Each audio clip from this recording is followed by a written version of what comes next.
Hi guys, काल मी तुम्हाला vlog टाकायला विसरली कारण काल मी कॉफी पिली आणि मला मेहंदी लावणं अर्जंट होतं म्हणून मी मेहंदी लावायला गेली. त्यानंतर आज सकाळी उठली, फ्रेश वगैरे झाले नाही, ही माझी मेहंदी मस्त रंगले. सो आज मी माझा फायनली ड्रेस फायनल केला, त्याच्यावरची ज्वेलरी फायनल केली आणि माझं तर सर्व ओके आहे. आता फक्त उद्या साखरपुडा तयारी करायची आहे.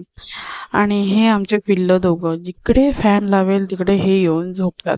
एवढी गरमी होते गाईज. मी तो फुल स्लीव ड्रेस कसा घालणार आहे माहिती नाही. प्लीज स्टे हायड्रेटेड, काय ना काय ज्यूस पीत राहा. इकडे मांडवाची तयारी पण सुरू झालेली आहे, ती पण काम सुरू आहे. आणि हे आमचे दोघं पिल्लू आहेत, त्यांना सुचत नाही नेमकं काय आहे कारण. इकडे ही माझी बहीण आहे जिचा साखरपुडा आहे, तिची ही मेहंदी पण काढून झालेली आहे, एक बाजूची अर्धी बाकीच आहे. त्यानंतर आम्ही इकडे थोडा वेळ रेस्ट करायला आलो, तर हा इकडे माझ्या उशीवर टेकून झोपलाय, एक खाली झोपलाय आणि इकडे एका बाजूला